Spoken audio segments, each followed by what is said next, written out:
Another week, another podcast. We're back. The Monster Truck Outlaws List podcast, episode number 36.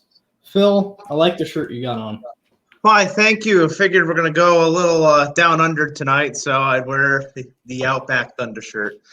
Perfect. Perfectly fitting for tonight. Well, our guest tonight is somewhat obvious. Thanks, Phil. So without further ado, Phil, you want to introduce our guest tonight? Oh, of course. Make sure everybody that's tuning in now, you like and share this video before we get started so everybody could jump in and enjoy our conversation here tonight, our podcast with someone that's traveled the globe. And, a lot of drivers are very blessed to travel abroad and make their name outside of the traditional United States. But our guest has made it a huge part of his career, and he's still going strong today.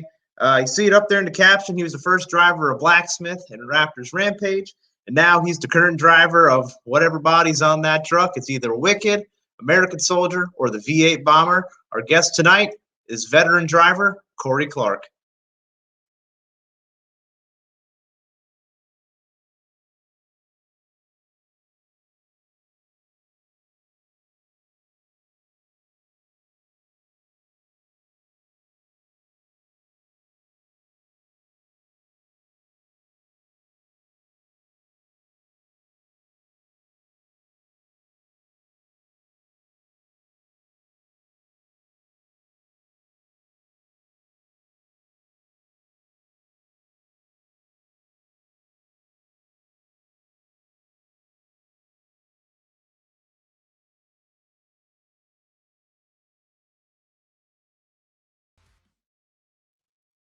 Welcome to the show, Corey. How are you doing tonight? Great. Thanks for having me on, you guys. This is an honor. Thank you. Well, I'll tell you what, it's an honor having you on tonight. Phil, I'm definitely excited for this episode. What about you? Absolutely. I'm sure there's a lot of stories to be told, and can't wait to take a trip back down memory lane. Well, let's start it off with Corey. How did you get your start in the motorsports industry? Well, that's quite a story. So let's go back to 1995. And I was working in an off-road shop in Twin Falls, Idaho, and we had a truck called Bounty Hunter on display. And the guy that was drove in to drive Bounty Hunter was Kreg Christensen, and he let me crew for him. So I crewed for him that night, and I thought, I really want to do this. I've always wanted to do monster trucks. I've always said I wanted to do monster trucks, but I never pursued it. I always did businesses. So anyway, thought I was going to get into the monster truck business. I ended up having a chance to buy that off-road shop. 2 years later, in 1997, I see a Bounty Hunter on display. I drive up there, take a look at it. It's Jimmy Creten. So I talked to him about it, told him that I'd had that truck on display at our off-road shop. And he's like, "Hey, can you crew for me tonight?" I'm like, "Yeah, you bet I can crew for you. I'll get your family tickets," he says. Great. So I crewed for Jimmy in Kalispell, Montana, my hometown. Then the next weekend, he says, "I'll pay you if you want to crew for me in Butte, Montana." So Jimmy paid me to crew for him in Butte, and I'm getting to kind of like this. And he invites me to another show in Wyoming, pays me to do that. And then he asked me if I want to do I think it was about a 1 month, 2 month tour through California. Great. I'd love to. So we load up, head out with Jimmy. He goes, "We got to stop at a buddy's shop first," which happened to be Kreg Christensen. I'm like, "Hey, I know you. I crewed for you in Twin Falls, Idaho, and you drove Bounty Hunter and beat everybody, just blew him away." I was really impressed. He didn't remember who I was. So anyway, we're on tour. I'm the crew guy. First show is Boise, Idaho, on the way to California. Jimmy drives Friday, Saturday, and then Sunday he's like, "Man, I got to let you go as crew guy." I'm like, "Wow, what are you talking about? I didn't think I was that bad." He goes, "No, I'm going to let you go as crew guy. I want you to drive." "Really?" He goes, "How do you think you'll do?" "I don't know. I've never driven one before." So Kreg had talked Jimmy Creten into putting me in the seat. They take me out in the field. I run the truck down the field, run it back, and they put me in the show. I won 3 out of 4 races that day, and Jimmy says, "That's it. You're driving from now on. I'm the proud owner and crew guy." So there's how it all started. That's an incredible, start to get going there. From just a chance display and you're just off to the races. Did you see yourself driving a monster truck at that juncture? No, when I was younger in high school, I told everybody I was going to drive monster trucks. And when I got out of the Army, I said I was going to go drive monster trucks. Honestly, by the time I hit 29 years old, I thought the dream was gone. It just wasn't going to happen for me. So that was just a fluke. Right. So your first event, I know you just briefly touched on it. Where was it? And what was going through your mind that moment when you were first in the truck? Well, I was real comfortable in the truck because I got to work on it for a few shows. Had no idea, but got to the starting lineup. We were in Boise, Idaho at the fairgrounds. And boy, when the light went green and I launched it, you couldn't get me out of the seat. I was sold. I was done. That's what I knew I wanted to do. So then where do you go from after that? Your first events, you're driving more often afterwards? Yeah, so I got to drive the California tour, Arizona. Boy, we just had a great time. Jimmy had me full-time driving, learning a lot with Kreg Christensen on the side there. By the time we finished that tour, Jimmy and I split ways, and Kreg hired me. So, but going to work for Kreg Christensen, going back as a crew guy and part-time driver, which gave me a lot more chance to learn all the work in and outs of the trucks, how the shows ran. It was a lot of hard work because I crewed for both of his trucks, and then got to be part-time driver. Got a lot better experience that way, a lot more confident in the seat. And then slowly Kreg would put me into more and more driving. Just had a blast. I was just living high on the hog, really enjoying life, loving what we were doing. Talk about adventures. There's a lot of stories hidden in some of those shows. Oh, I bet. So what was it like working with Jimmy Creten? I know so many people have a lot of different tales, but what was it like from maybe those early days when, Jimmy was just also getting started in the sport? Same thing, a lot of hard work. Jimmy and I got along great. We didn't agree on everything towards the end, but still to this day, we can still talk. It was just, we were young. I had a family. It was tough to try and balance all of that. Didn't know, where there was no money back then. That was tough. Living in the van, doing whatever it took to get, to try and make this happen. And I wouldn't trade that for anything. So did Kreg or Jim give you any advice when you were behind the wheel of a truck? Kreg's constantly telling me how to drive better, watching him. Even, I still work for Kreg to this day. And, there's always something that somebody else can see when they're watching you. I've even been able to give Jim Creten advice in the past. He's asked me, after years and years of driving. But, there's always something new to learn. These trucks constantly are changing. And they just told me, what, the day you think you know it all, that truck will come back and bite you in the butt. So now with Kreg Christensen, what are you doing off the bat? Are you also driving a truck or just back to just working on the trucks? Right now? Or back then? Back then? Yes. Okay, so I was full-time crew guy and part-time driver. So I got to drive Misbehaving, which they wouldn't tell anybody it was me. So I had to wear her outfit because sometimes she would have to leave the show early and I'd get to jump in and finish. Kreg put me in Dragon Slayer, which was in Hawaii. Great honor. I've driven that truck quite a few times. But learning how to be the crew guy and part-time driver, like I said, you've got to learn how to work on them. Or at least in the business and the guys I was working for, you have to be able to fix everything. And Kreg's one of those guys. Jimmy both. They can, Kreg's taught me a lot, and I know he's taught Jimmy a lot.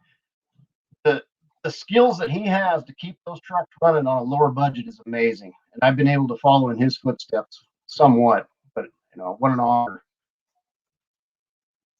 Yeah, absolutely. Kreg is one of the brightest minds in the business. There's a reason why he's still going as strong as he was back then today. And I look at some of those early moments of you driving, trucks for Team KCM, and I'm pretty sure that there was a well-known wreck that you had at that event in Hawaii. I could be mistaken, but do you recall going down to Hawaii and wadding up the truck?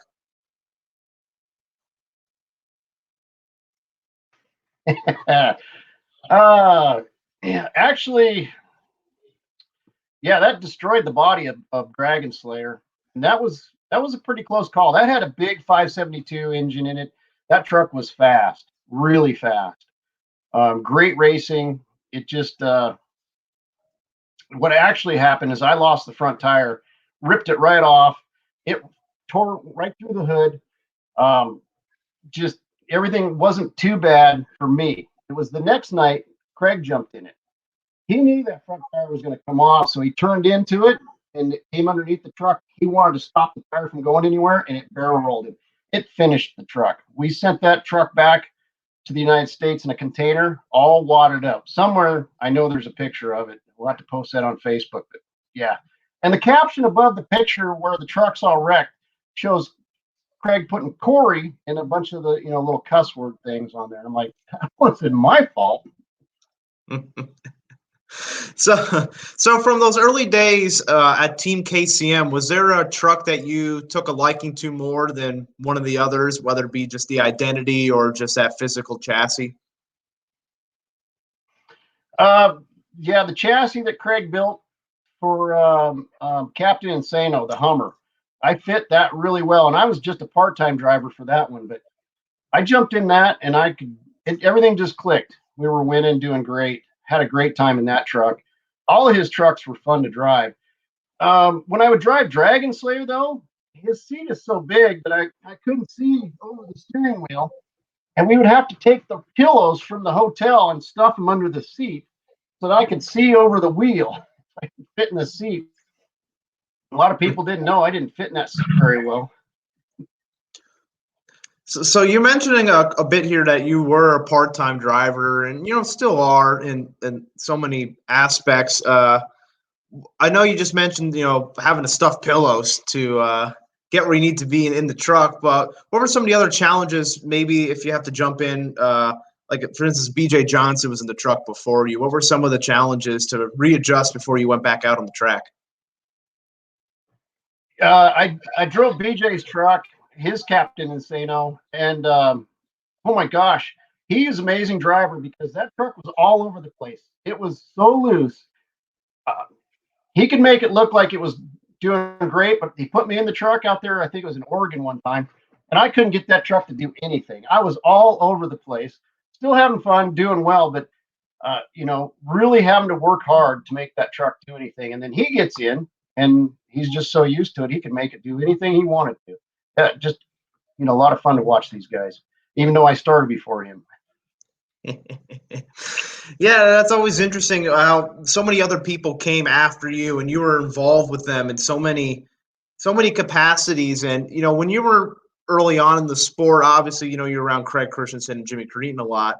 But who were some of the other competitors or people around the events that maybe you took a liking to or helped you along the way in those early years?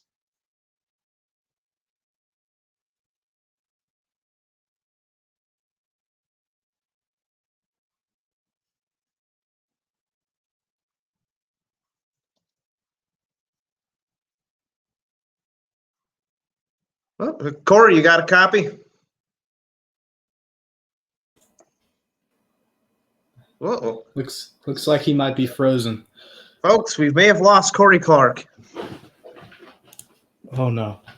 Well, he's there. He can't hear us. I'll send a message out to Corey here, make sure he can rejoin here. Drop him off the screen here, Vincent, as we get Corey back in. But yeah, while we're waiting, if you have any good Corey Clark stories, feel free to mention them in the comments, and we'll get to them once Corey comes back.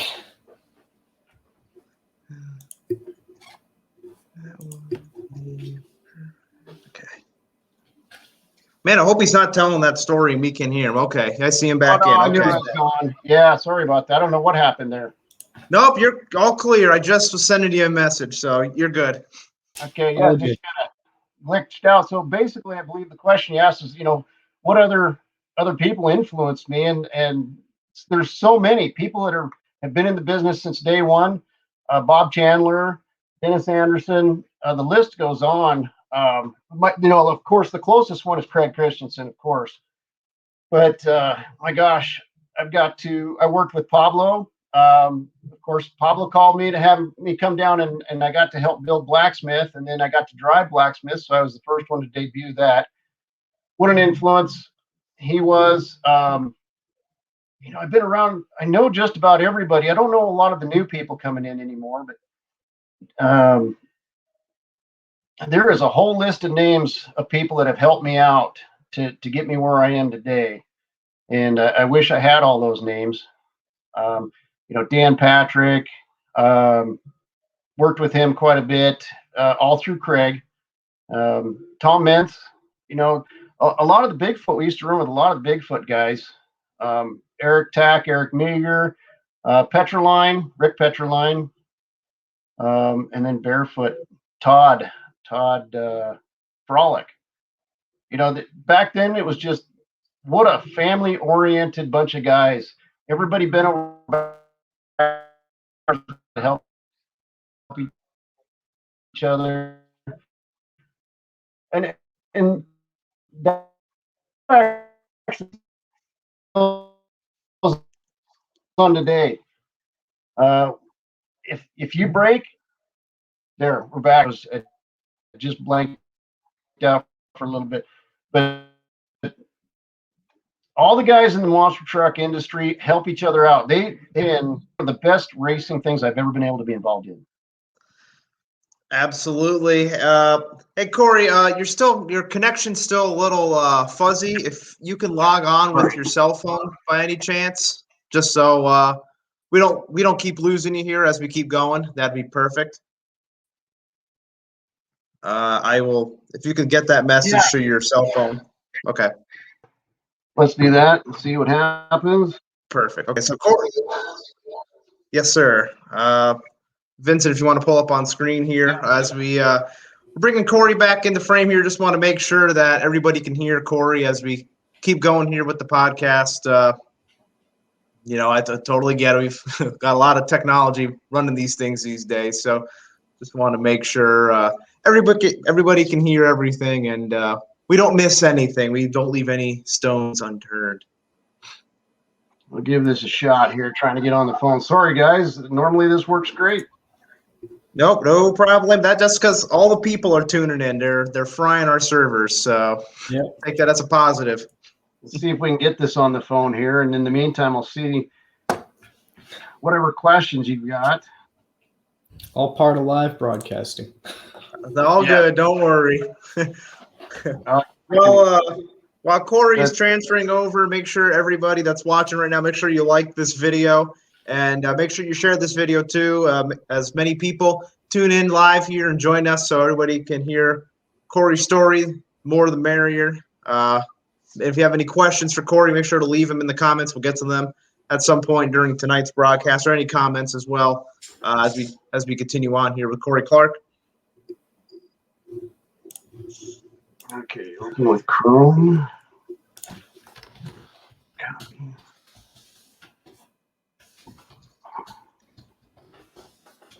Yeah, crazy how this internet's not working really well right now, but everybody else. You'd be surprised.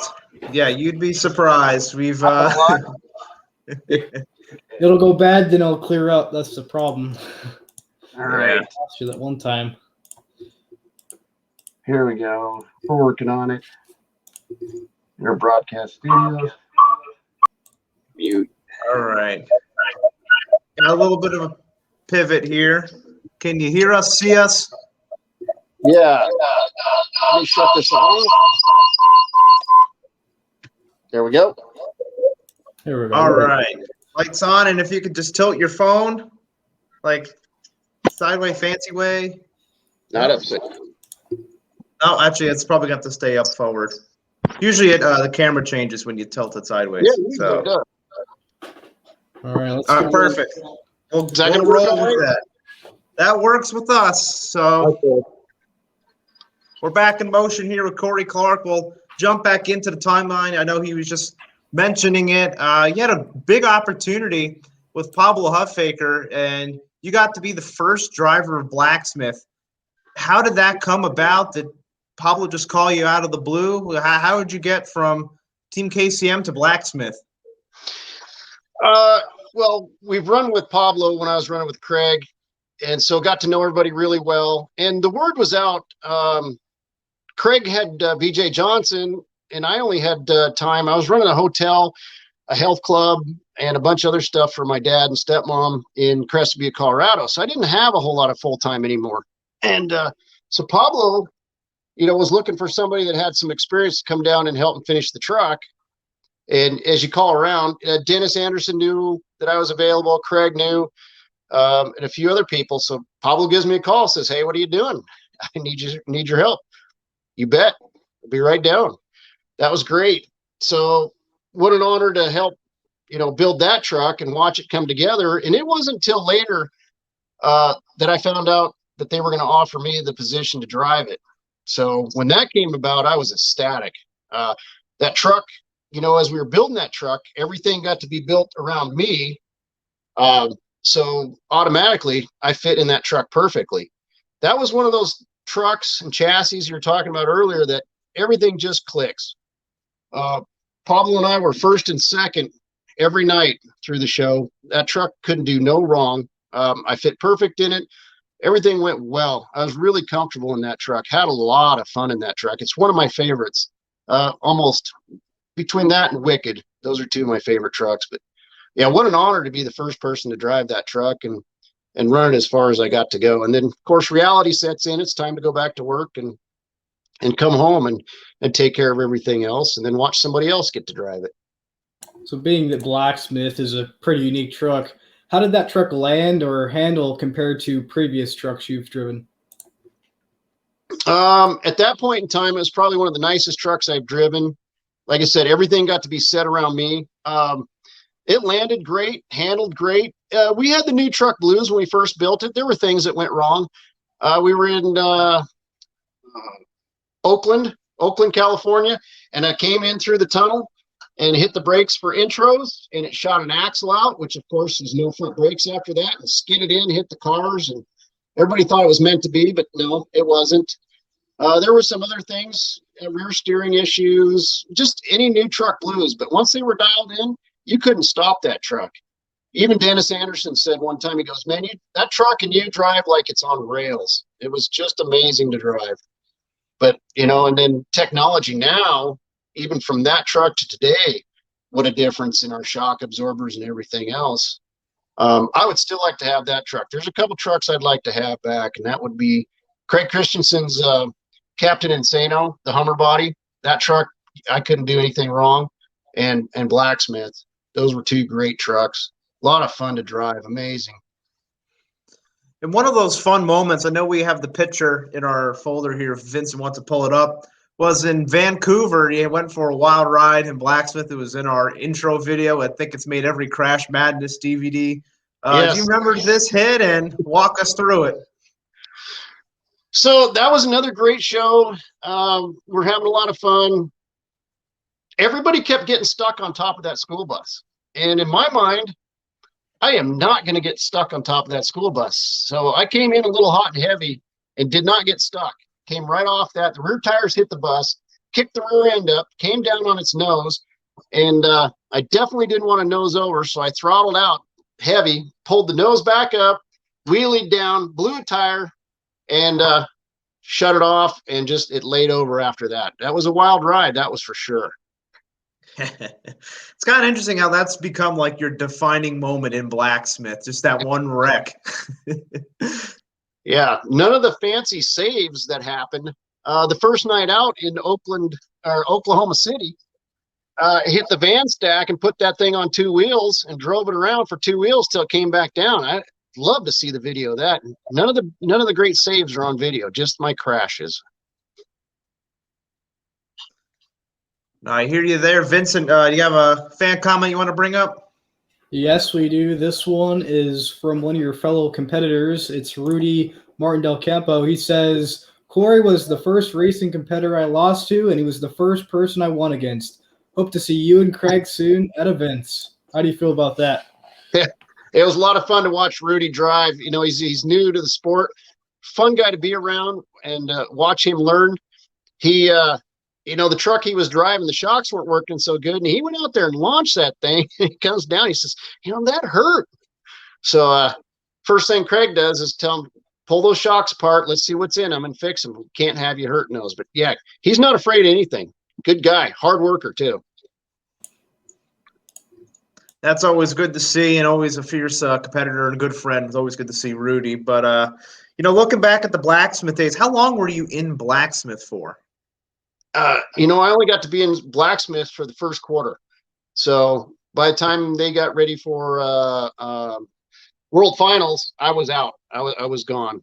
But I don't even know how many shows we did. We did the end of December, all of January, and part of February. So that school bus wreck was my last time in Blacksmith right there. Now, maybe we've gotten too much closed doors here, but whose reasoning was it for you to step out of that truck? Pretty much Pablo and I both. He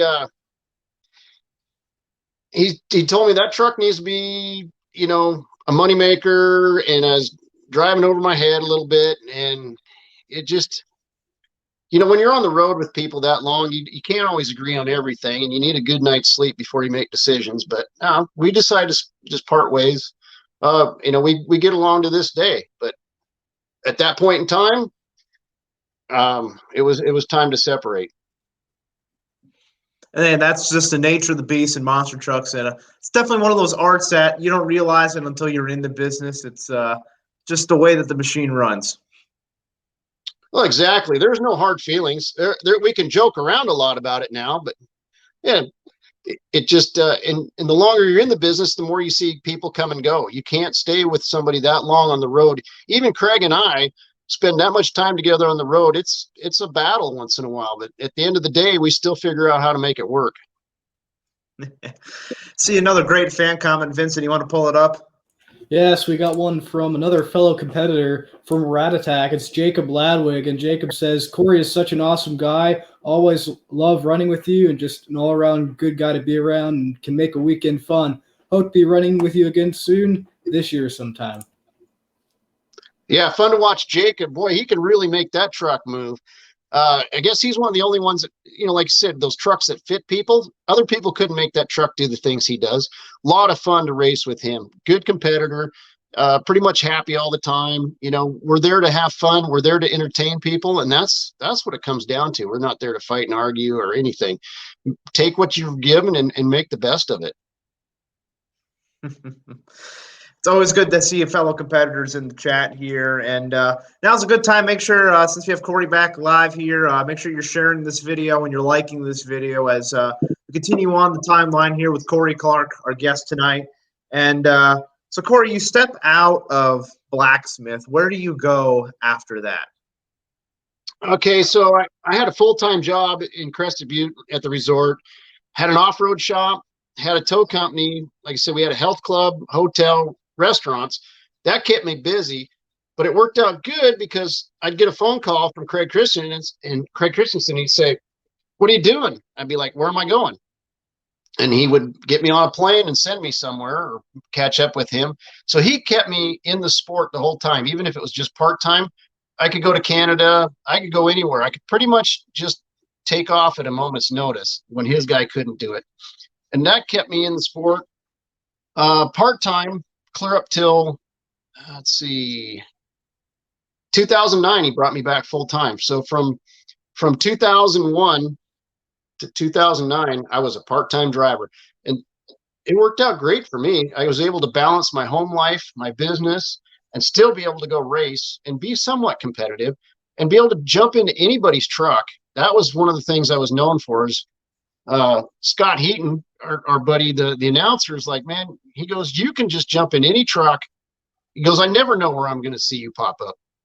And that was, I thought, quite an honor to hear him say something like that. Yeah, that's such a good point. That's exactly for a lot of events. You still kind of do that today, and that's a big chunk of time where you're just freelancing, being a part-time driver. That chunk of time, how much did the sport evolve from your standpoint, knowing that maybe you're not on the road every weekend, but every single time you're there, it changed? Oh, big time change. We would have to go over the truck. And Kreg would show me updates, or whoever I was driving for. I made the mistake one time of not going through a truck. I got in a truck in, where was it? Greeley, Colorado, and a nice truck. It was extreme whiplash. And the first night I won everything. And the second night I didn't go through the truck. I didn't check the shocks. I jumped in, strapped in, and in the very first jump, it landed so hard it fractured 3 of my vertebrae. I was out for a year. But like I said, I've learned to ask questions. If you haven't been in it every day, it's like, what's changed on the shocks? And now, like I said, I've learned so much. I've been able to educate people when I put them in a truck now. That for their first time, I know how to set their belts properly. I can set all their shocks properly. It's either Kreg Christensen or myself. I don't let anybody else set my shocks for me anymore after that one time. And I'll do it for other people too. After learning that, what a hard hit. And it wasn't even a big jump. Amazing what, the technology changes constantly because of things like that. We're constantly upgrading. So if you're not in it every day, you've got to take a look and ask questions and say, what's changed here? Everything from rear steering, front steering, seats. What a big change the seats are. Now we wear Hans, or we used to just have the foam neck braces, and I can remember jumping a few times and that neck brace would blow off and it just rip right off, fall in the truck, be out on the track somewhere. But now that we've got running Hans and Defenders, what else? There's some other ones, but what a difference. And then we've got the seats with the head restraints. Used to be able to look around and see what was going on, and now you're in there just like NASCAR. So it constantly is changing. Even just, I've been doing this. The last 2 years have been full time for Kreg. We did Toughest Tour and then Hot Wheels, and just in those times from my truck from Wicked, changing Wicked from when we started Toughest Tour till today, huge amount of improvements we've done on there. We've taken the shocks off, completely redone them. Axles, what an improvement. My seat, I got a seat custom built for me. My steering has changed. I've quickened my steering. My rear steer is all electronic eyes. Like I said, there's just so many things on there that change constantly. And for some guys, it makes it better, and some guys, it doesn't. I definitely hear you there. And it's such an evolution. And now, you fast forward to a lot of the current stuff. And you mentioned you guys were full-time on the Toughest Tour. It's really like the first time you've been a full-time driver, and for such a good chunk, and you're on a tour, established tour, and you're doing the points and you're running for the championship. What were those experiences the last couple of years with the Toughest Tour? It's Toughest Tour. That is tough. And when I got Wicked to go on Toughest Tour, we didn't have a whole lot of money, and the poor truck, they'd blown up the motor up here in Montana, the good motor. So we had to put the spare in, which was old and weak. So I didn't have the horsepower everybody did. It was poor old truck, poor old Wicked, I'd say. If you watch the videos where everybody else can come to the cars and launch it, Wicked's got to get a running start at it. So there was a lot of work involved to stay competitive with those guys. I mean, they just left me all over the track. But I'll tell you what, that was definitely one of the most fun tours I've done in this whole career. That and Hot Wheels. What an honor to be able to, at this late stage in my age, to be able to run with those guys. And they run hard. They run really hard. It's, like I said, Toughest Tour for a reason. Those trucks are launching hard, breaking parts. And I enjoy that. I've enjoyed every bit of it. And, and to be full time, I get to tweak the truck my way. Kreg gives me pretty well free rein to adjust it to my way and make it better, make it fit me. And, I could have used one more Toughest Tour. That would have been nice after I had my truck all decked out, but I was lucky to get one. So on the topic of driving Wicked for the toughest monster truck tour, I mean that truck is pretty unique. You got one of the most unique bodies on the circuit. What's the visibility like with that truck? The visibility is fine in that. I didn't seem to have too much of a problem. I was running one of Craig's old seats, so then again, I sat down in there and we'd stack some of those gel, the Costco gel pillows underneath there. But Wicked, I can see everything just fine. You know, that truck, Wicked, the body got destroyed in Kalispell the last show I did. There's nothing left of that body, unfortunately. Well, I'm sorry for your loss. Yeah, I didn't even get a piece to hang on the wall. That's how bad it is. Dang. Oh, well, at least you can run the American Soldier body from time to time. I'm sure that's got to be a cool body for you to represent. Yeah, now that's another honor to be able to do that. I was in the Army, so I feel that it's okay to go ahead and drive that. There are other people that are more deserving to drive the American Soldier. So what an honor for me to run that. I've had a lot of fun. I did first kind of a backflip and a half failure on that and destroyed the American Soldier body. There was really nothing wrong with it till Kreg let me drive it. Well, and then they put you in the V8 Bomber for the Hot Wheels Monster Trucks Live. I know you had some wild runs in that truck too, but what was your reaction when you found out that you're going to be representing Hot Wheels and you're going over to Europe? Well, and that was another part that didn't happen until last minute, so it wasn't anything we could really plan for. That was another honor. Boy, that was great.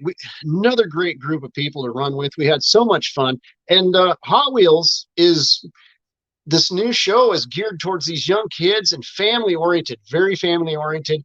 Heck of a production. You wouldn't believe how much it takes to set up those shows, from everything from the camera crews to the lights to the TVs, the sound system. It's like a mini concert. So I was just in awe to be able to run with these guys and do all this. And, you know, through the toughest tour, I didn't have any body damage. I didn't roll over once, and we ran hard. And then with Hot Wheels, they said, we don't want any body damage. We want you guys to go run as hard as you can, but keep it safe. Stay away from hurting anything. And yeah, I rolled the V8 Bomber the very first night, and and the very last night of the tour also. So V8 Bomber went home in a bunch of pieces. I think we have a picture from that first rollover. If you want to pull it up here, Vincent, in the archives. There it is. Yeah, that was the very first night. I think that was Manchester. Can't remember, or Birmingham, one of the two. Yeah, a lot of fun to do these shows. It's still full bore competition, but you got to take it easy. It's small indoors. The raw cars will throw you. They're a lot smaller than what we used to hit, and those cars will throw you any which way. But good group of guys, a lot of fun. You know, I'm just blessed to have been able to do all these things. So many great opportunities, and you know, looking back on the Hot Wheels, the V8 Bomber, it's right in your same wheelhouse. You know, a lot of military themes on the truck. Did you have any say on what truck you were going to run, or it was a perfect match? Yeah, that was just a perfect match. Had absolutely no say what truck we were going to run. We didn't even know till the last minute either what bodies we were getting. So at the last minute, we were trying to fit that body on my truck. But I was excited. I really liked that body style. I like that truck. I like that identity. And being able to put that on my truck, my Wicked chassis, I felt right at home. Got a comment here from Kevin Dans, and he says, one of the best drivers I've been around ever since we got our driver's license in Big Fork, Montana. Yeah. No, I was kind of a crazy driver in high school. So yeah, a lot of these guys, that's how I'm known. If they could see me drive today, they wouldn't think it was the same person. I save it all for the track now and I drive very cautiously on the highways. Another question here from Chris Otto, and he says, how long did you run for Monster Jam? Well, Kreg used to run for Monster Jam too. So I ran Monster Jam with Pablo in Blacksmith. And then whatever Monster Jam shows Kreg did with his trucks. So it was all part-time. I really don't remember because I would just get the occasional call to come run. So I didn't get to run full-time except for Blacksmith first quarter. And another one of our loyal fans in the comments from the Warhead, Mini Monsters, Mike Menner, says, any big projects at Kreg's shop? At the moment, no. The trucks are on display with Hot Wheels in Six Flags under Georgia right now. We got to take them down there and set them all up. What an incredible thing that was to see. There's over 50 displays. Bigfoot's down there. Straight Up Racing's down there. The Groth twins. Just a lot of neat people. That was another fun thing I just went down and helped Kreg set up for. So no, as far as any major projects right now, not until we get the trucks back. Sorry, Mike. Then I got another comment here from Mitch Murphy. He says, you have wrecked everything you have ever driven from what I can remember as your best friend. Yeah. Thanks a lot, Mitch Murphy. Yeah, and he's been around long enough to see. I think I've even wrecked some of his stuff too. I know I have. You're a wild man. But no, you've mentioned you've been very blessed for so many great opportunities and travel around the world. And I know we try to stay on a timeline, but we bounced around a bit. So now we're going to bounce back to such a huge part of your career, and that was down in Australia. How in the world did you end up down in Australia? So same thing again. Kreg calls, says, what you doing? I said, where am I going? He says, you need to come down to World Finals. Got some people you need to meet. Just hang out. So hung out at World Finals, got to see a bunch of old people, friends, everybody I'd run with, hang out, just like normal, just hanging out and having fun. And then had dinner with a gentleman by the name of Clive Featherby and his family. And that's all we did. We didn't do much. We just talked a little bit, had dinner, and watched the World Finals. And then I went home. And then a little bit later, a couple months later, I get a phone call, says, you're going to Australia. Looked at my wife, says, can I go? And she says, yeah. And then the other question was, can you go for a month? Sure, I can go for a month. And so straight over to Australia, culture shock, had a blast. They put me in an Outback Thunder. And of course, first night out, I rolled Outback Thunder right after Kreg had put all fancy new suspension on it. So I thought that was it with me. I thought they were going to get rid of me. But I got to spend some time over in Australia with Dan Patrick, and Kreg, and a whole bunch of other guys. But they brought me back. So what I thought was going to be the end of my career, or my tour of Australia, ended up being full time for 3 years, and driving all their trucks. God, we had 12 trucks at a time, and 6 trucks would get sent to the next show, and I would be there and with other guys helping, but we would put the 6 trucks together, make sure they were ready for the show. We'd all do the show. Some nights, Clive and I, we'd drive 2 to 3 trucks a night, jump out of one, jump in the next. Everything from doing the fireworks, whatever it took to put this show on, we did it. And then we'd load up those trucks at the end of the show, and I'd fly out to the next show and work on those 6 trucks, get them ready for the show. So we did this for 3 years. Kreg did it for over, 8 to 10 years. But Kreg was working. He was running Monster Jam. He was running Tom Mentz's truck, Max D. So Kreg couldn't go to Australia.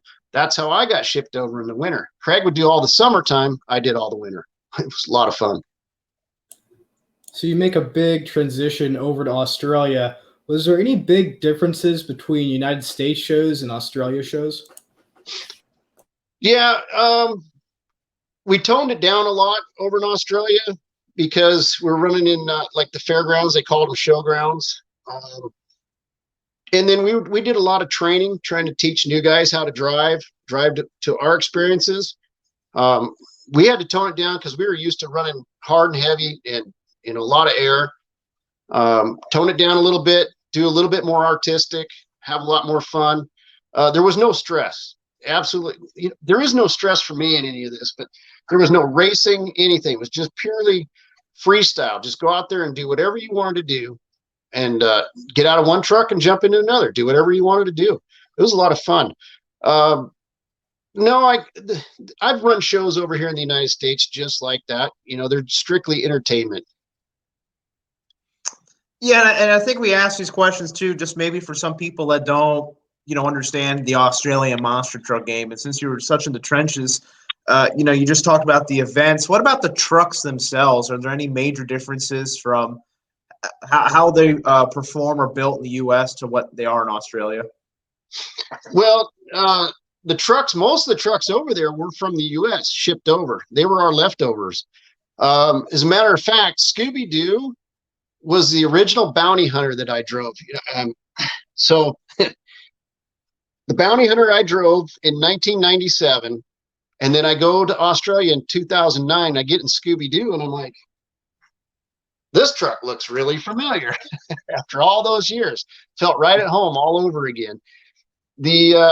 So as far as any difference goes, Kreg Christensen and I and a couple of the guys, mostly Kreg, came over and brought all those trucks in that camp up to U.S. standards. Good engines, good running gear. Clive spent a fortune getting his trucks all up to the safety standards, and they were competitive. They were Monster Jam competitive. They were toughest tour competitive. By the time we were done with them, we redid everything. So they had a great bunch of trucks by the time we were done. And there were so many unique identities down in Australia at that time. Still are, but looking at your list of trucks, I see like Batman and Taz and Scooby-Doo, Monster Patrol. These are big name trucks that you're all involved with down there. Oh yeah. Taz, matter of fact, I destroyed Taz. I rolled that truck at the last show in Adelaide. It destroyed the body and the cage. But I was told to go ahead and do it because that was the last time that truck had ever run. Batman was a kick in the pants. Now, Batman was tough to see out of. Red tinted windows, just the way everything was situated. Taz was an old Terry Woodcock chassis. That was a lot of fun to drive. I liked that truck. Raptors Rampage. That was a new truck that I got to debut over there, and it's still over there. That was a lot of fun with that truck. I'm trying to think, what are the other identities we had? The Outback Thunder trucks, those were already there. Oh, we got Samson. That was a good truck. That was an amazing truck to drive. Really enjoyed that. What else we had? Freak Show. Yes, talk to us about Freak Show. So there's controversy over on the name, but anyway, that was our Freak Show, the Australian one. Short wheelbase. Kreg built this thing. Somebody had started building this chassis and left it in the back of the shop over there. So when Kreg and I got there, we were like, this would be cool. Let's when we get all the scrap parts, let's put this small chassis together. It was like driving a skid steer. The thing would just bounce out of control, and we were trying to do backflips with it, forward momentum backflips. But it had an incredible cage built strictly for backflips, for falling over. But I was doing a race. Actually, I was doing a display in Perth, and with other trucks. And I wasn't supposed to race that. I was going to race Raptors, but something happened to my rear steering or transmission went out. I don't remember. So I got in Freak Show and raced and beat everybody racing. And like I said, the short wheelbase on that is it acts like a skid steer out of control. If you've ever seen one of those or drove one of those, it just teeter-totters out of control. And I won the racing. There's some video somewhere. I'd love to dig that out and see it again. Oh, we actually have a photo of one of your backflip attempts. Why don't you walk us through what happened here? At what point? So this is the forward momentum backflip I was telling you about. Normally, everybody's succeeding by hitting the dumpsters and flipping backwards. We actually had it figured out how to do forward momentum, but we hadn't got the speed right. We were constantly changing the ramps. So the very top car had to move. As soon as the front tires hit it, it had to move so the rear tires didn't hit it. So we were really close into figuring this out. But by the time we'd done this show, the powers of be put a stop to it. There was just too much money into this truck, constantly destroying it. Well, we have the Aftermath right here. So was that cage reinforced at all? Yes. Yeah, I was quite safe in that cage. It's, Kreg built that cage just for this. Plus, I landed in all the crushed cars. They take most of the impact. Yeah, I see some tires in the cars as well. Yeah, that's always incredible. That truck was just, I mean, that clip of you doing the flip has become kind of pseudo viral in, monster truck land. And it's crazy now looking at the evolution of the backflip in a truck. And actually, we have video from one of your more recent attempts, if you want to pull it up. Yes, we have it right here.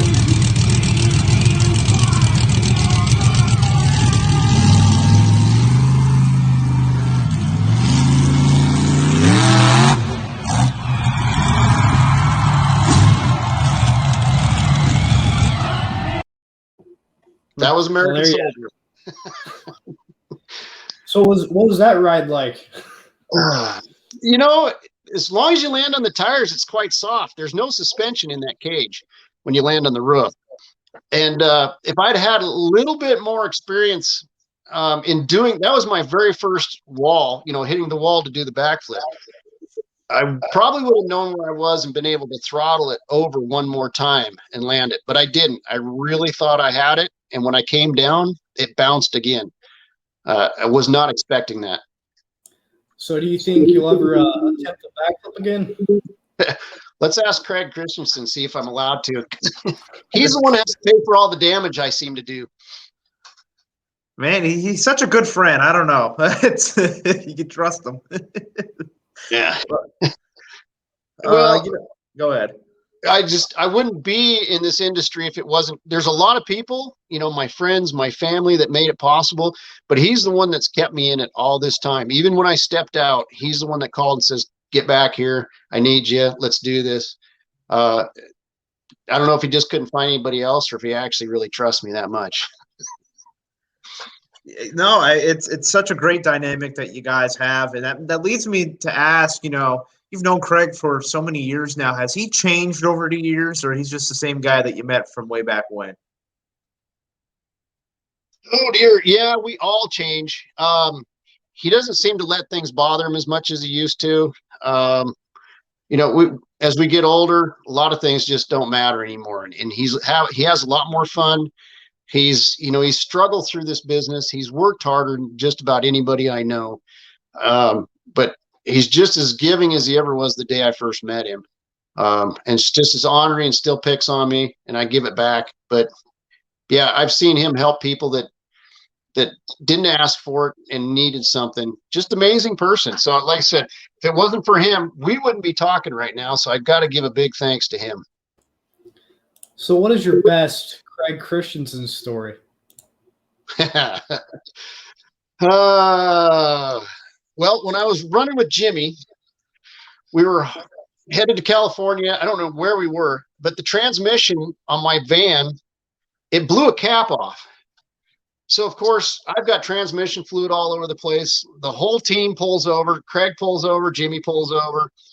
And Kreg jumps in his semi. He's got a big sleeper, camper on the back. Beautiful. And opens up a can of soup and dumps the soup out, cleans the can up, crawls under my van, silicones this soup can, shoves it in the hole, tapes it all up, pours the transmission fluid, and says, "Let's go."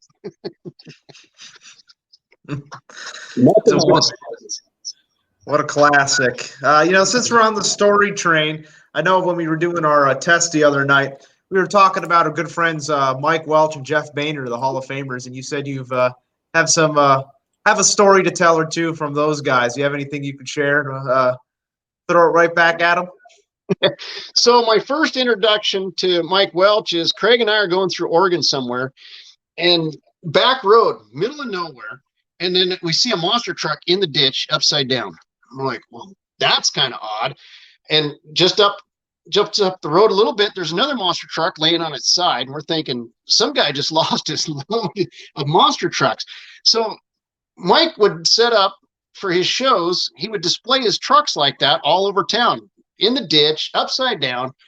I thought it was genius, but when you first came across all this, you're just like, what in the heck is going on? So that was my introduction to Mike Welch. Great guy, had a lot of fun. Definitely does things a lot different. Jeff Boehner, you know, I just really enjoyed running with him, and hearing all his. I wasn't around for Hot Stuff and the other Jeep. What is it? Livewire? Cannot remember, but just had a lot of fun running with those guys in the old days. You can't beat the classics.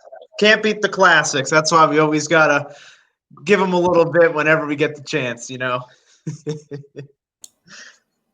Well, yeah, I think it's about. Go ahead.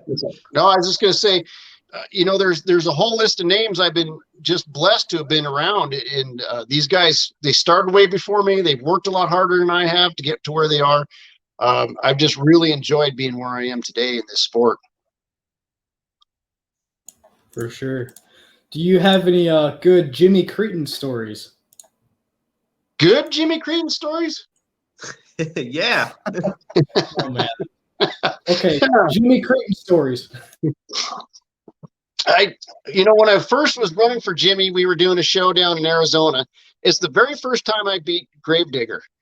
And so the first night, Bounty Hunter and I couldn't do any wrong. We beat everybody. We took first. I even got a T-shirt from Gravedigger for that night. And I beat Gravedigger when we cleared the dead man. I beat him, but my tire caught the dead man, ripped that front axle right off, went through the wall. Jimmy had to fix the wall. So the next night, or that night, we stayed up all night putting that thing together. And he says, whatever you do, don't hit the wall. Well, I don't know if it wasn't much of a funny story, but it was just, that's my Jimmy story. I don't have a whole lot of those. Fair enough. It's that time of the hour. We went over some photos, but we got a lot more. It's time for Explain That Photo.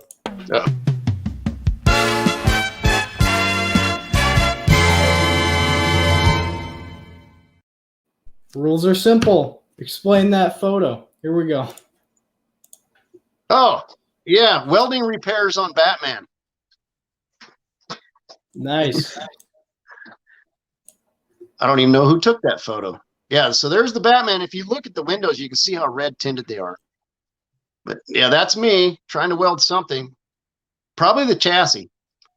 Hey, that's the whole crew for South Pacific World Finals. Me on the left. There's Jimmy Kohler, Dan Patrick. That's I'm gonna get my glasses here. I see Kreg, Paul, Clive, and Paul Jensen. So yeah, the two Pauls. How can you miss Paul Jensen? Well, see, I'm back on the phone. See, I'm looking in the phone. So everything's small. I'm sorry. So that's your World Finals. All of us competitors for the World Finals in Australia. That's awesome. Got another one here. So that's Dragon Slayer. That's me. That would be somewhere in Utah. And under the guidance of Kreg, I was still pretty young, or you knew. He's standing in the background telling me when to throttle and when to do everything. It's probably one of my biggest air jumps back then. Do you remember how the landing was in that jump? That landing went very well. As a matter of fact, it blew out the windshield and split the front axle in two places. So I was turning around to come back for another hit, and Kreg put me to a stop. I didn't even know it had broken the front axle, but I was holding onto the windshield with one hand, getting ready to do another jump. That's Leroy. I only got to drive that for a couple shows, and then it became Freak, I believe. That is the old Freak Show chassis with a new body on. So no more backflipping in that truck because the body was worth more than the whole chassis. So did that body end up breaking? No, I did not break that body. No. You got out on that one. I'm sure somebody did. Got a pass. I'm probably in trouble here, but don't know it. Ah. With the look at Craig's face. But I'm smiling because I obviously broke something. Yeah, that's me, an Avenger. I like that truck. I had a lot of fun with that. I think that's I did wreck that truck. There's not many trucks I don't think I haven't wrecked yet. I'm working on it. You're very proud of the wrecks you've conquered. Well, I didn't used to be. I was quite embarrassed, but it's the only thing people know me for, I guess. Well, you got to pass with Leroy at least. We have one more film for you. That's the whole. Well, not even the whole crew. That's our last day. We were in Scotland, and that's the whole Hot Wheels Monster Trucks live crew. That was wow! What a lot of fun. We were even Kreg and I were able to bring our wives along for that one. Looking at this team photo, it's you're out there in Europe and you guys are just traveling all around to different cities. There have been a lot of memories made, not even at the events, just being out there in Europe.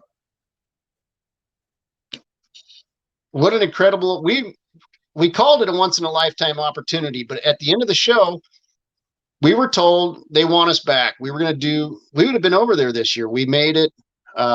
They were happy with us. So unfortunately, it became a once in a lifetime opportunity, but we made the best of it. We saw everything we could see. They took such good care of us. Everything was catered. We were treated like royalty. It was a lot of fun. It's always great to see a lot of fun out on the roads there. And I'm very fortunate you guys were able to complete that tour out in Europe before the pandemic really took over. Yeah, literally, we got home just before. We were worried about not being able to get out because of the snowstorms that were hitting. A lot of the planes were delayed in Scotland. One of the things about Europe was they weren't quite used to all these monster truck shows, so they were just in awe. It was the kids, everybody, even the adults. I think the adults had more fun than the kids. They made it so much fun. We actually did 3-hour pit parties, and that was just during part of the show. We spent a lot of time with the fans over there. Poland and Denmark, there was a language barrier, but somehow we were able to, get by and communicate with translators or just international, hi, how are you doing? We tried to learn a few of their languages, but Europe was a lot of fun. They really enjoyed having us over there. To this day, I still get emails or posts on Facebook asking us when we're going to come back and that they loved it. And that's just so incredible. And, your whole career, you've just been able to travel so many incredible places. Do you have a favorite that just stands out among the rest? You know what? I'm still pretty happy right here in the United States. There's more places around the world I want to go. Australia was a lot of fun. And amazing. I'd love to go back there, but none of them stand out. They all stand out pretty cool. We saw a lot of places in Europe. I saw the entire continent of Australia. 3 times we toured it. But still, I think the United States is still one of the most fun places I've ever been able to tour. And a lot of touring, and I'm looking back at Australia, and we showed that picture of Avenger. That was, I think that was from the South Pacific World Finals. Because obviously Jim was there. That's silly. Jim drove. But why did I say that? But yeah, looking at that picture, that was pretty cool. They got to represent Jim Kohler in a completely different country.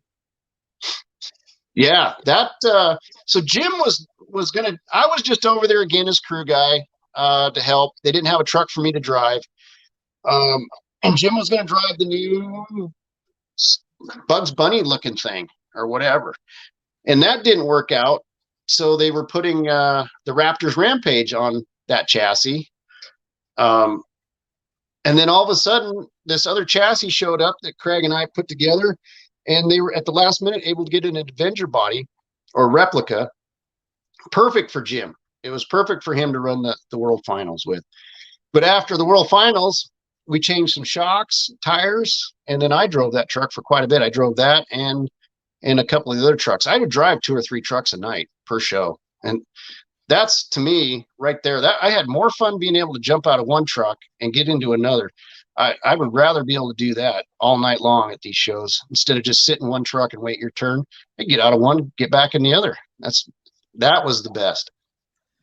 And, Kreg did that for a good bit, too, and so did Clive Featherby. And I'm sure the Australians, I don't know if they're awake right now when we're doing this live, so I'm sure they'll catch back on the replay. But, you got to work a lot with Clive Featherby. Do you have any good Clive stories?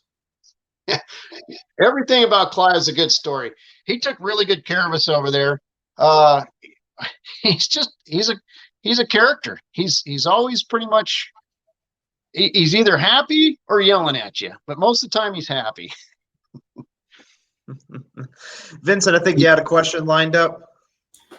Yeah. So how would you describe your driving style for those who haven't seen you drive? Like, do you have a particular move you want to do every time you're on the track? A slap wheelie, sky wheelie, big air? What's Corey Carp like on the track? Well, that's as far as freestyle goes. It depends on the track and me and the truck. If some trucks we like to do slap wheelies, they're real easy. I like a lot of air if I can do that. Mostly, I get a bigger rush out of racing. That if the truck's set up right, racing gives me a big rush. Freestyle is pretty much just total relax and do whatever will happen. I've been trying to learn to do the two wheels. Not really big on the stoppies yet, but I think that's something we need to look at. Everybody else is doing it. It's really hard on the trucks, but I definitely want to tip it to the side and drive on two wheels. I think that would be, we've tried it. I haven't succeeded at it, but maybe that'll be my signature. A lot of signature moves. It's funny we asked that, and it's after we talk about a lot of your crashes, and saying maybe that's what you're known for. So I appreciate the honesty. Yeah. Yeah, my signature move, I guess, is showing everybody what the underside of the truck looks like. So what crash stands out to you the most? I still think Blacksmith crash stands out the most. That was the hardest hit. It left bruises right here. But I've had more violent crashes that didn't seem to affect. I took Raptor's Rampage and cartwheeled it. But I didn't feel a thing. It was probably a more violent wreck than Blacksmith, but Blacksmith hurt a little bit coming down like that. I see you brought some memorabilia out in your background tonight. What can we see in the background that not every other person has in their house? So that's what's left of Wicked. That's let's see. There's the retired gloves and the retired shoes from Mitch's Auto Works, Mitch Murphy. He bought me a brand new set for Europe, sponsored me. The Wicked shirt. Let's see, we've got the Toughest Tour. That's my trophy. This actually belongs to Kreg. I don't know how I ended up with it, but he'd given it to a good friend of ours that passed away, and the family gave it back to me. And that was also from the Toughest Tour. And then, here, this is what they gave us at the end of the season of the Toughest Tour. So picture Wicked. I told Kreg I'm taking it home. He can't have it. So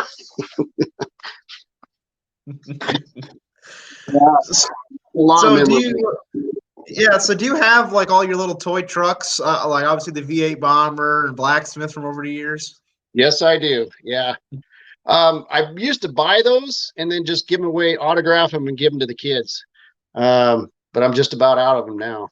Hard to find Blacksmith. So if you could drive any truck, past or present, what would that truck be? Any truck? I would like to have Wicked back, I think.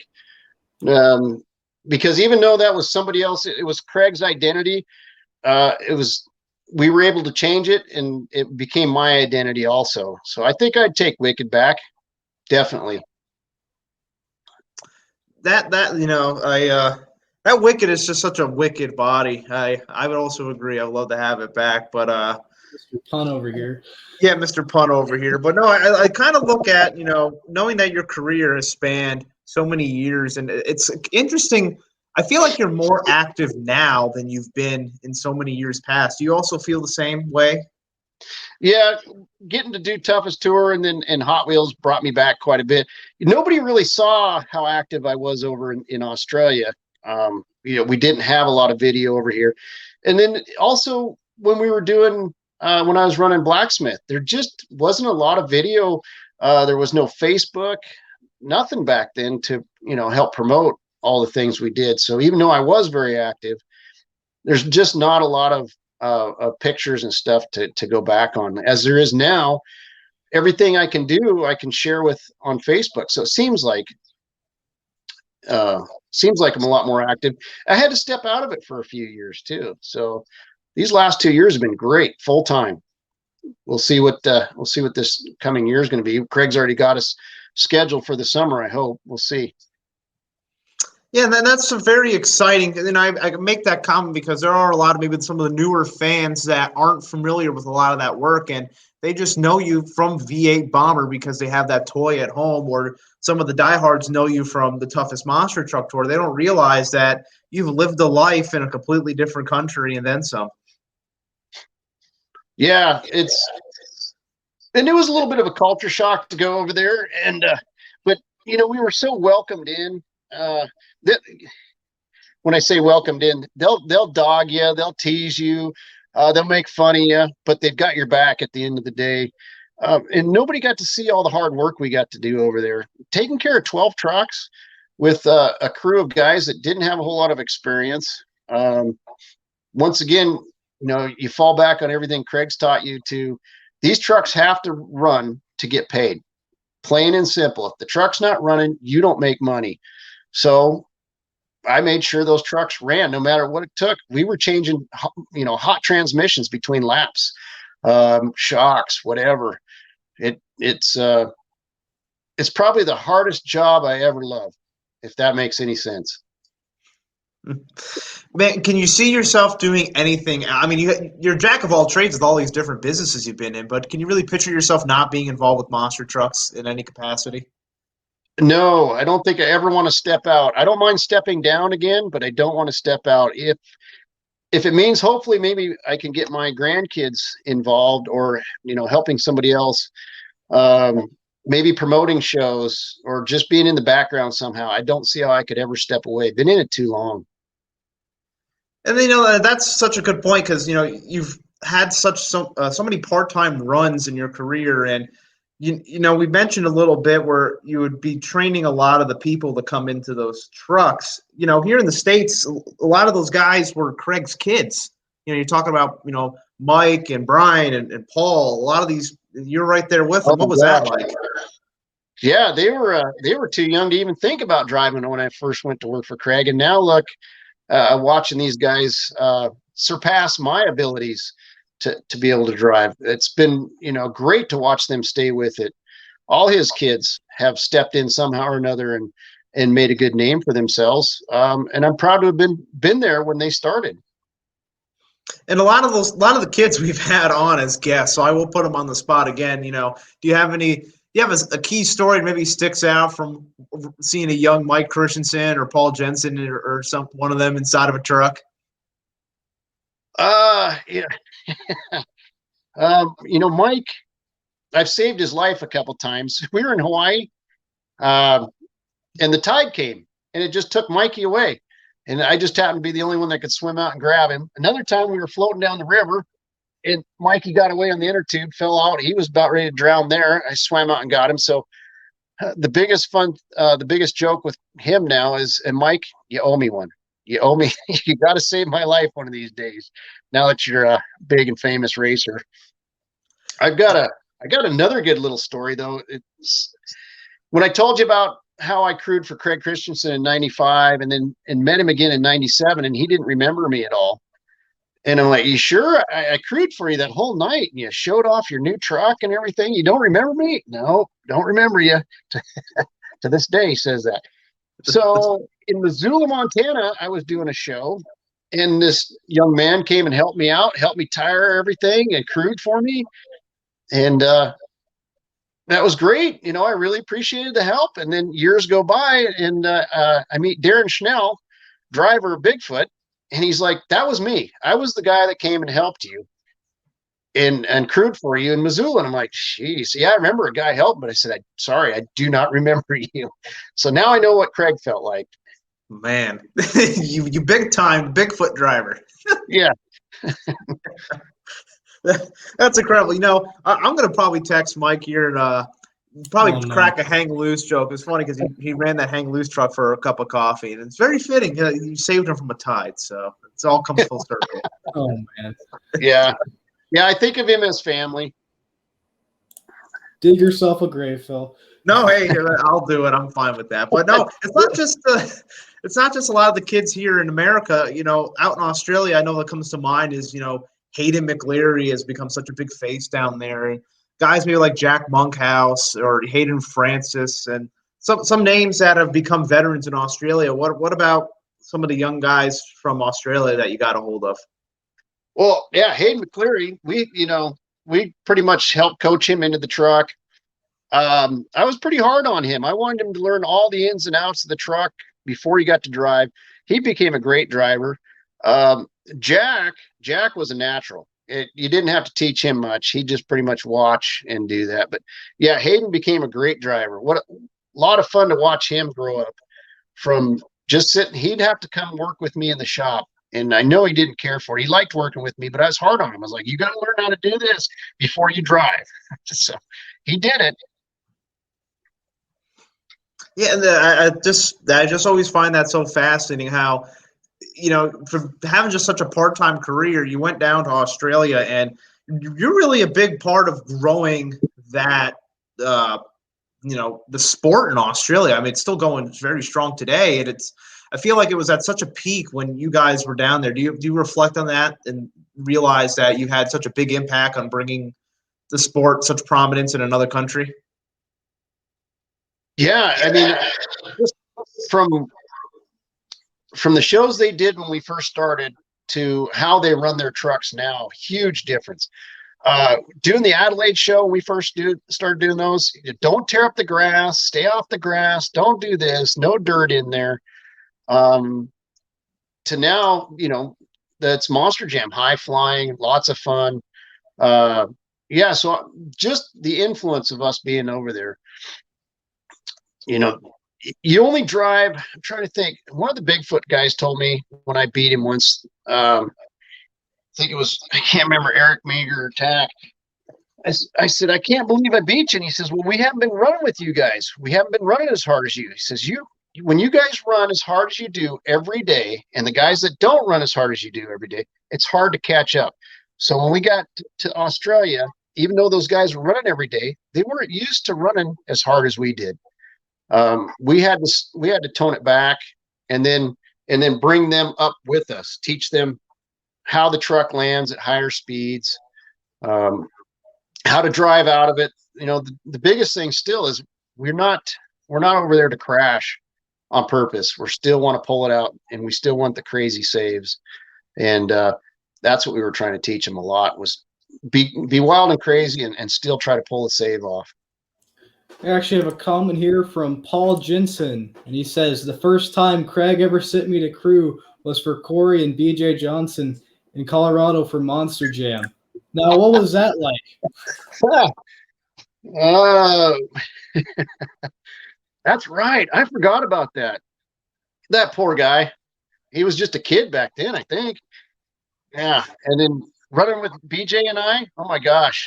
Yeah, that's time. Those are stories for another day, I'm sure. BJ blew up a rear end. Corey's motor was having problems, and I think they both rolled over. You know, yeah. That's a way to break in a crew guy right the first time. Just throw him in hot and heavy. Get this changed. Do this. Nice thing about Paul and BJ and myself is we were taught, if those trucks don't run, you don't get paid. So everything had to be put back together and run again. So, you know, you've accomplished a lot in the monster truck industry, but when it comes down to your best accomplishment, what would that be? I don't think I'm there yet. I think I've got more accomplishments to do. The big one, I don't have a big one. I think there are so many other people that have surpassed me on a lot of this stuff with monster trucks. I just try to follow in their footsteps and have fun. No, it's such a such a lot of fun. But if you've had to have a favorite moment thus far, what would you say? Favorite moment? So we'll bring BJ back. Kreg sends BJ and I down to an air show. Tom Mentz down there, and he sends us down with the ride truck. And we're two hot and heavy young monster truck drivers. We're not ride truck drivers. So anyway, BJ talks the water truck into watering the heck out of the track. And he gets a load of husbands, wives. Everybody seems to be wearing white. And he does the best Brodies with me hanging off the back of this ride truck. And we've got mud all over the place, all over these people. Unbelievable. They get off, and BJ and I are just going, man, they're going to be upset. And these people are raving. They're covered in mud. There's a line of people ready to get on and get muddy at the ride on the ride truck at this air show, monster truck air show. Tom Mentz is there jumping, everybody. And the guy in charge, and I think this was a Monster Jam event also. I'm pretty sure it was Kevin Spielman, somebody. Anyway, he goes, after we muddied all those people, he says, that is the last time I will ever allow monster truck drivers to run a ride truck at my event. It's only at an air show. That's not even. Yeah. Have you ever seen that Tom Mentz wreck where he literally cartwheels time after time in a long run? That was the air show we were doing. That was pretty crazy. Was that out in Arizona? I could be old and slow. Okay. Yep, that's the one. Well, lucky for you, we live in Arizona, so I kind of know what you're talking about. We weren't here when that happened, but I know the look who showed up. Kreg. And Kreg says, don't have Corey drive rental cars in Hawaii. Well, he can't. Yeah. You've seen Days of Thunder, the rental car? Gosh, that goes way back. Anyway, there's, when you have a rent-a-car, you kind of black out. You just drive. That was the old days, remind you now. But yeah, get the rental car syndrome. And we drag raced all over Hawaii, side by side in those rental cars everywhere we went. Yeah, I don't think my wife ever wanted to ride with me again. Would you say that's your best rental car story? I know that's always one of the old pastimes. Yeah, definitely best rental car story. Those cars came back caked with that red clay mud that stains everything. Oh my gosh. Yeah.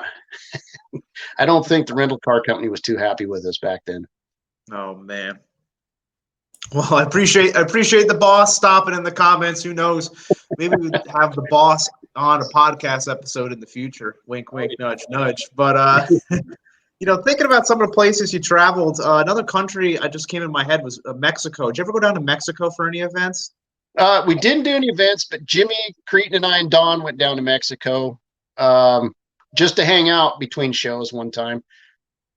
Yeah, that was fun. That was old days. So that I didn't race with anybody down in Mexico, but as far as the driver went, yeah, I turned down quite a few shows. I wasn't able to go to China, wasn't able to go to New Zealand.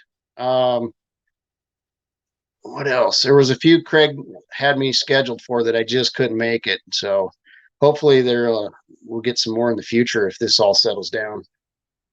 Man, good thing you mentioned the China. I remember when some of the Australian trucks went over to China not too long ago. I know that was a very unique event. That would have been pretty cool to have you out there as well. Yeah, I was actually looking forward to that. Kreg says that's another good one to have on the books. And there was a typhoon or something hit. I don't know. So last minute, everything for us got canceled. The guys that flew their trucks over in an airplane, they made it, but the rest of them that were on the ship got turned away. Man. Well, since you've traveled the world, is there a country or a place that you've never been to that you want to go to? Just in general, it doesn't have to be with monster trucks. Just in general, I've been so close. I'd like to go back to Italy, or not to.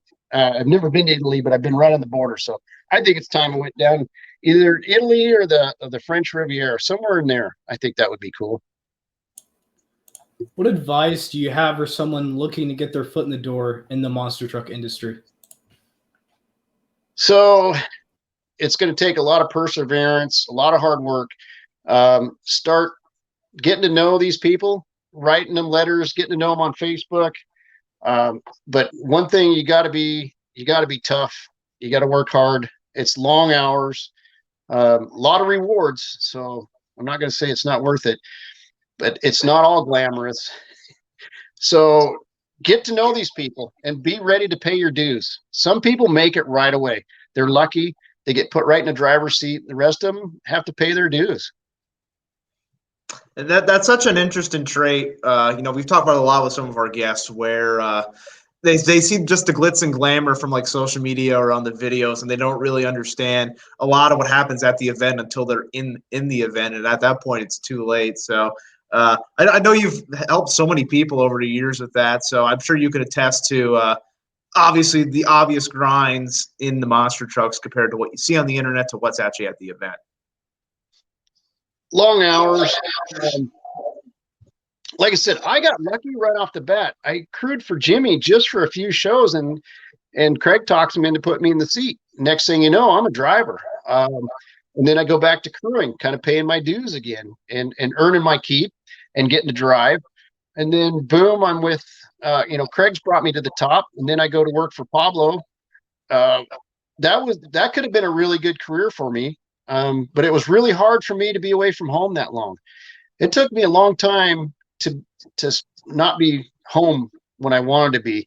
So as I got older and the kids got older, it was easier for me to spend more time out on the road. Could have made a better career of it later on in life. So that's why it's a lot easier for me now to have done the Australia tour, the toughest tour, go to Europe and be away from home now that my kids are old and on their own. And, that's such a good point, and how we've really stressed now.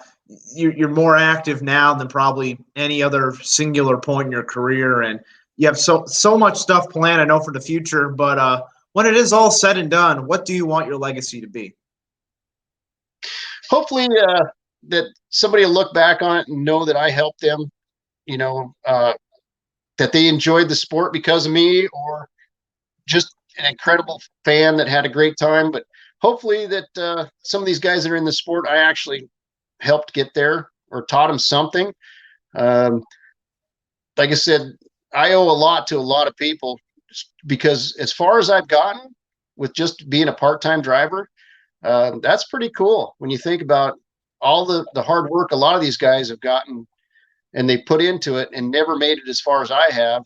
And then there's other people that didn't have to put out a whole lot of effort, and they made it farther. So luck of the draw, knowing the right people, and knowing when to work hard, I suppose.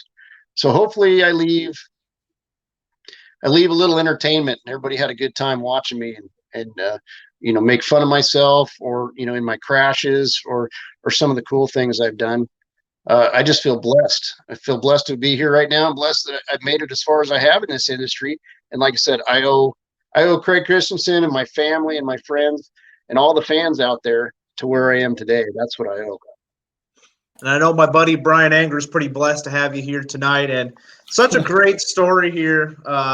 Would you say so, Vincent? I truly learned a lot from Corey Clark here tonight. Good old Brian Anger. Yeah, I mean, great stories, Corey. It was awesome. I mean, all those crashes were really cool, and definitely excited for what the future holds for you, and hope to see you at a show sometime. Sounds good. Hope to see you guys again, and maybe we'll get to do this again with Kreg or some of the other guys, and maybe I'll have some better stories by then. Oh, well, we'll hold you to that. I'm sure we will. Thank you so much, Corey. We'll see you soon. All right. Thanks, guys. Really appreciate it. Thank you.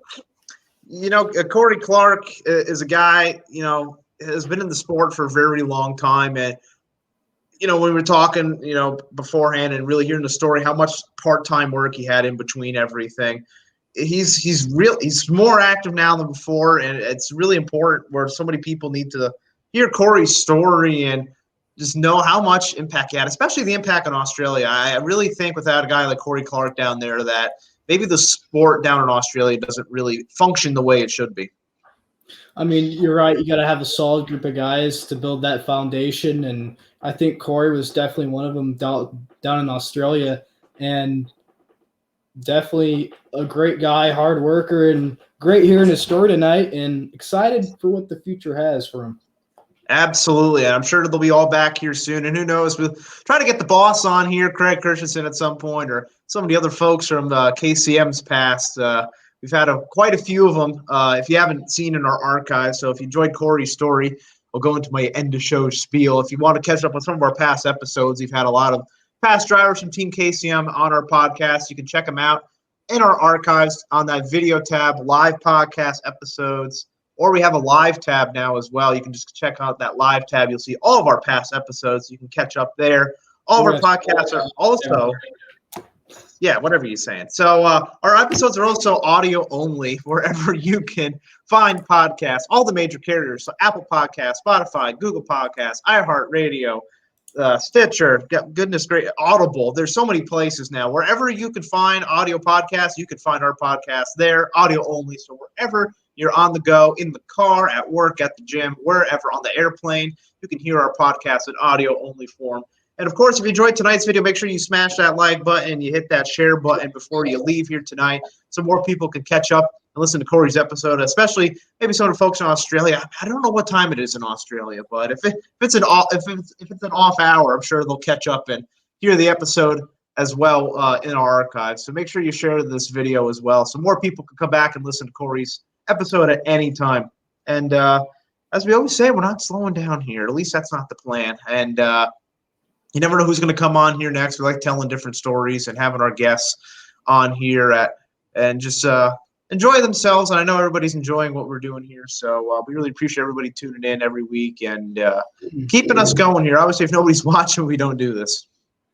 Well, I always like to show spiel, Phil, but it's just hard not to believe that you don't have a script in your hand somewhere. This is episode 36 on number and plus 2 encores. So we've done at least 38, 39 of these, well, plus the intro video. So we've been doing this for almost a full year in terms of episodes. So we got the gist here. And hopefully we'll be back here next week. No, hopefully. Of course we will. What am I saying, Phil? We're always here. We're always here. We have nowhere to be. I don't leave this chair. So we'll see you here next week for another episode of the Monster Truck Outlaws of the West podcast.